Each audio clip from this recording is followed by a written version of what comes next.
Hey everyone, welcome back to Inside A Course in Miracles podcast. I'm Adrianne Murchison. This podcast is an extension of Let's Start Healing. I have a cold that I am getting over, so if my voice sounds a little strange, that is what is going on. I have a couple of things that I want to bring to you today from A Course in Miracles. And I want to start with a conversation that I had with a friend. And she was so on point when she was bringing up how she thinks of A Course in Miracles, which she is studying. She said that she sees it as being about determination and self-determination, and that the answers are inside of us. And it's only about us tapping into those answers and that spirit inside of us, which you probably know that that's so how I feel. And there is a lesson. I was looking for it and I didn't find it, but I believe there is a lesson titled I Am Determined to See. I'm going to look for that. But what I want to do today is I want to share part of a lesson from the book, which is lesson 155. I will step back and let him lead the way. And then I want to share something else from the book.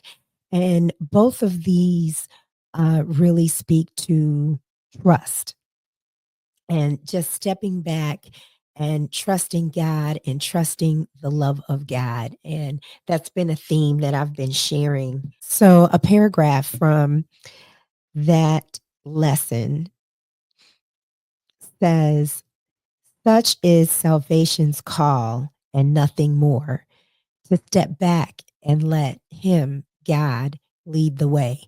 And salvation, in A Course in Miracles, which we'll go deep into at another time, but salvation is basically the undoing of what we've made with our ego. So, such is salvation's call and nothing more. It asks that you accept the truth and let it go before you, lighting up the path of ransom from illusion. It is not a ransom with a price. There is no cost, but only gain. Illusion can only seem to hold in chains the Holy Son of God, the Holy Child of God. It is only from illusions we are saved. As we step back, we find ourselves again. Walk safely now, yet carefully, because the path is new to you. And you may find that you are tempted still to walk ahead of truth, and let illusions be your guide. Your holy brothers have been given you to follow your footsteps as you walk with certainty of purpose to the truth. It goes before you now, that they may see something with which they can identify, something they understand to lead the way. Yet, as the journey's ending, there will be no gap, no distance between truth and you. So we will come into more and more clarity as we're on our journey, and we let the divine entity, the divine spirit that we have a personal relationship with, lead the way. And the more we do that, the more clarity and truth will come into our vision.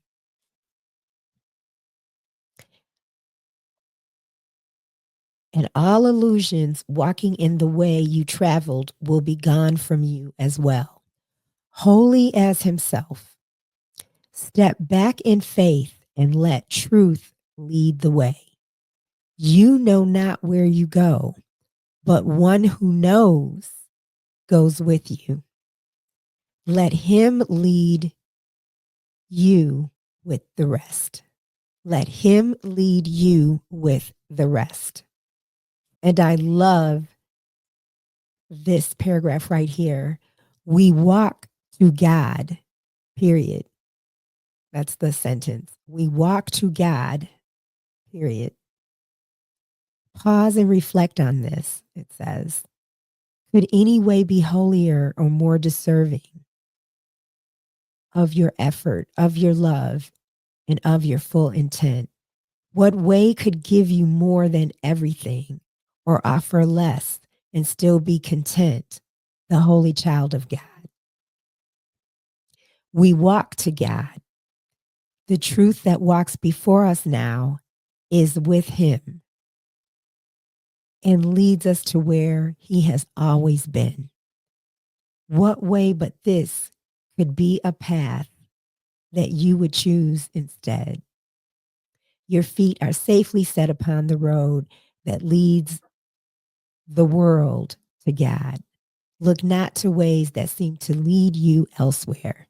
So don't let ourselves be distracted, because we know individually in our individual relationships with our higher power, with God, and our relationship with God, that individual experience, we know what's true. You know what is true for you. You know what's true.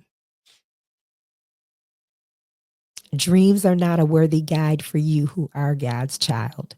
Forget that He has placed His hand. Forget not that He has placed His hand in yours and given you your brothers in His trust, that you are worthy of His trust in you. So I'm going to read this a different way because His is capitalized in this sentence and He is capitalized in this sentence. So I'm going to read this a different way, in the way that it's intended for us to interpret it.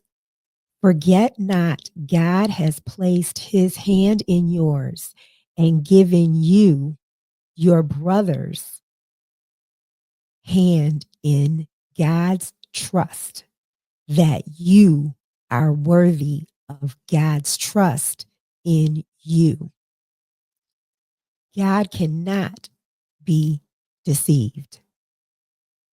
You will not fail your brothers nor yourself. And in italics, there's a small prayer that says, I will step back and let Him lead the way, for I would walk along the road to Him.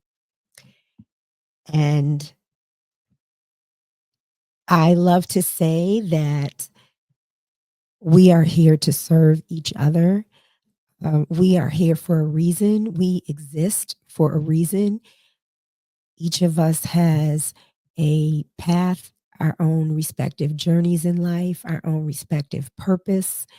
And I believe that that purpose is connected to what our passion is. So we don't have to worry, and I'll speak about this a little more in a moment. So we don't have to worry about our will being separate from God's will. But this is so much what this sentence is saying about serving each other, how we're here to serve each other. We're not here to just focus on ourselves. And it says, again, forget not, God has placed His hand in yours and given you your brother's hand in God's trust, that you are worthy of God's trust in you.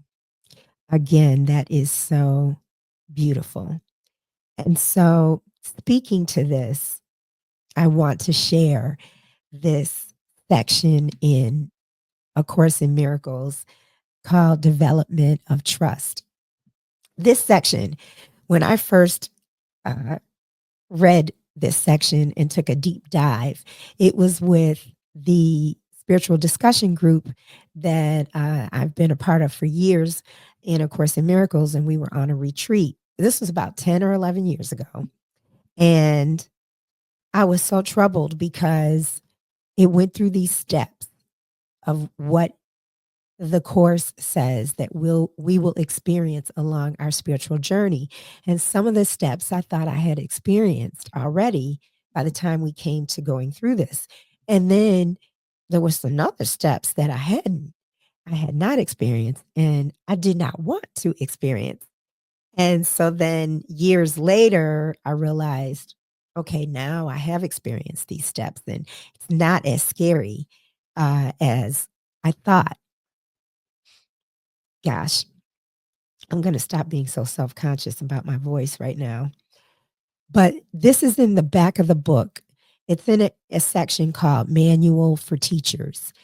And essentially, every last one of us is a teacher. You know, when we interact with another person, we are teaching them. They're teaching. If I interact with someone, I am learning from them and they're learning from me. And if I don't like something about that person, that is speaking that is speaking to something that I am identifying with. Maybe I have that same characteristic that I don't like in them. Maybe that's speaking to something that is unhealed in me. If it's something that is just gnawing at me, or maybe there's something I really enjoy about them. Maybe that's because I see myself in them. So we are all teachers for each other. No one's better than somebody else. No, we are all on the same level. We are all aligned as loving ideas, creations in the mind of God. And so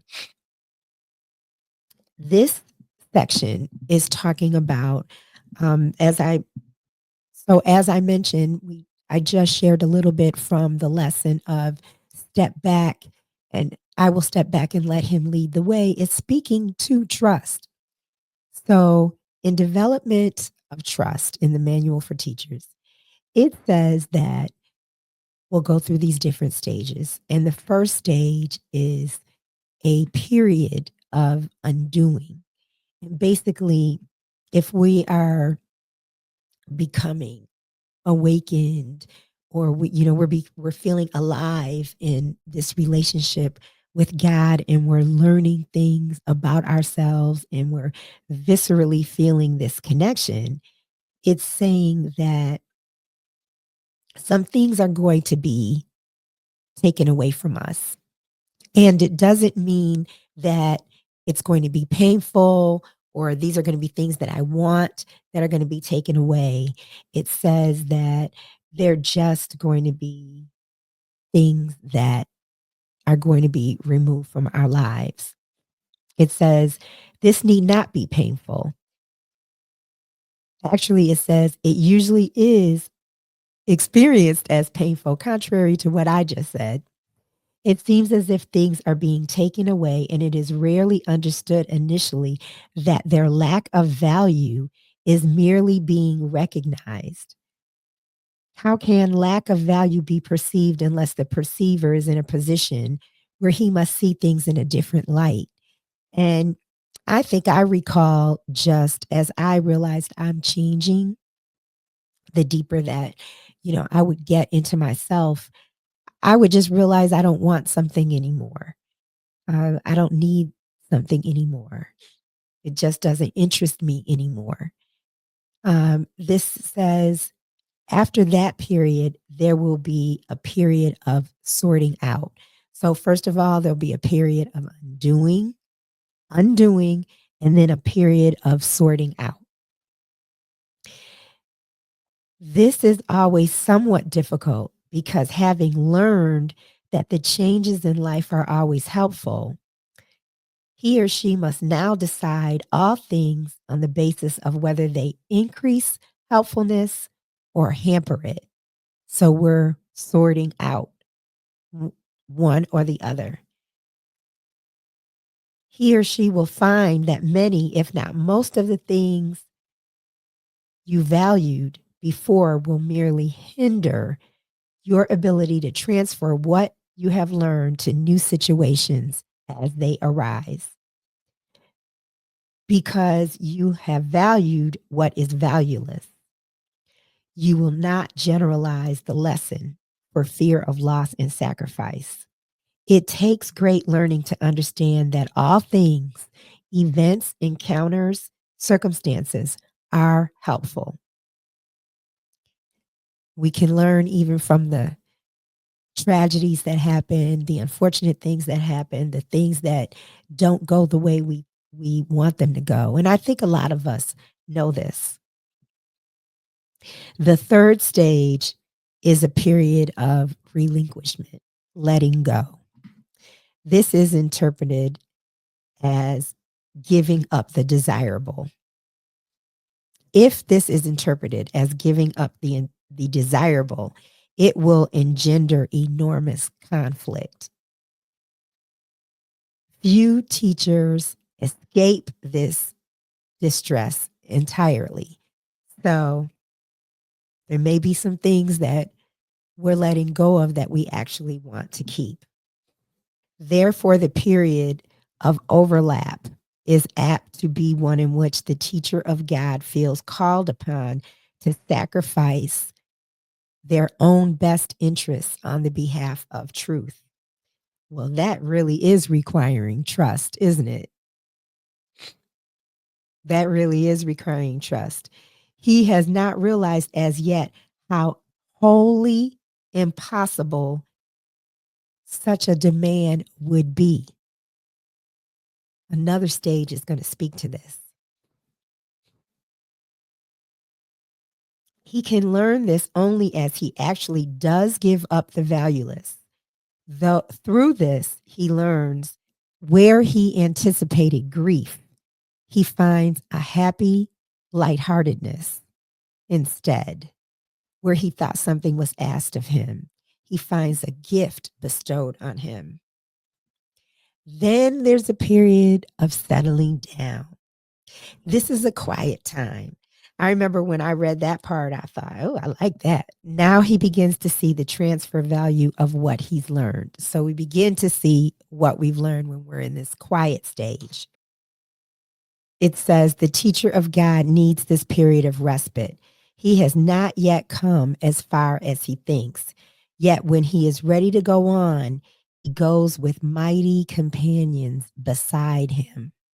Now he rests a while and gathers them before going on. He will not go on from here alone. And then here's the section that scared me. But I did not read it clearly. I didn't read it deeply, but I'm going to tell you why it scared me. This stage is a period of unsettling. Now must the teacher of God understand that he did not really know what was valuable and what was valueless. And I remember thinking, well, I have really been through a lot. I have been through a lot. Just 10, 11 years ago. I have been through so much. Now there's more, Ajita, I have to go through. Oh my God. I was going into denial about this little section right here. It says, all you really learned so far was that you did not want the valueless and that you wanted the valuable. Yet your own sorting out was meaningless in teaching you the difference. The idea of sacrifice, so central to our thought systems, had made it impossible for you to judge. You thought you learned willingness, but now you see that you don't know what the willingness is for. You thought you learned willingness, but now you see that you don't know what the willingness is for. And now you must attain a state that may be impossible to reach for a long, long time. And now you must reach a state. And now you must attain a state that may remain impossible to reach for a long, long time. I'm smiling, but this ain't funny. It is funny. It is funny. I'm going to tell you why. It says, you must learn to lay all judgment aside and ask only what you want. Ask only what you really want in every circumstance. You must learn to lay all judgment aside and ask what you really, really want in every circumstance. We're not each step in this direction so heavily reinforced, it would be hard indeed. And I think that what gave me such relief when I went to this section one day, I said, aha, I got such relief understanding that God wants what I want. And in every circumstance, I am called on to ask for what I really want, not to ask for what I think I should want, but what do I really want? That is what you are called to do. That is what we are all called on to do. Ask for what we really want in all circumstances. Perhaps I want to be healed. Perhaps I really want this job. Why do I want this job? Maybe I want this job because it will allow me to do A, B, C, D, and E. Well, if I don't get that job, it doesn't mean that my prayer wasn't answered. What it means is that opportunity is coming up somewhere else in another situation that's for my highest good. But it doesn't have to be a material circumstance. It could be a relationship to be healed between you and someone else. Anything, whatever it is to ask, to speak from the place of our heart, to speak from the place of a real heart, a place of love. This is what I really want. This can be unsettling because that's not how we've been conditioned, most of us. We haven't been conditioned to believe that God is going to grant all of our requests. And you know what? I heard something put so perfectly. Actually, it was by Dr. Michael Bernard Beckwith uh, earlier today. He said something about abundance. Like abundance is never depleted. Abundance, there's never any lack. Abundance doesn't lose anything. God is abundance. God isn't losing anything by giving us what we ask. God only asks that we ask, that we engage in that communication and that relationship with Him. There is no loss. There is no loss. There's a piece in this book that speaks to have all, give all, to all, and not hold on to my $5. I can't give you my $5 because this is my last $5. To have all, give all, to all. And that is so much easier said than done. That's why it's a period of unsettling. And the last section is a period of achievement. It is here that learning is consolidated. Now, what was seen as merely shadows before becomes solid gains to be counted on in all emergencies, as well as tranquil times. Indeed, tranquility is their result, the outcome of honest learning, consistency of thought, and full transfer. This is a stage of real peace, this period of achievement. For here is heaven's state fully reflected. From here, the way to heaven is open and easy. And heaven is not, for A Course in Miracles, heaven is not that place of, when it speaks to heaven, where we go when we die. Heaven is the experience of the kingdom of God, where there is no time, where miracles and blessings and abundance and joy and everything takes place right here. That's a veil that we can step into right here in the being, in this state that we are in now. And who would seek to change tranquility for something more desirable? What could be more desirable than this?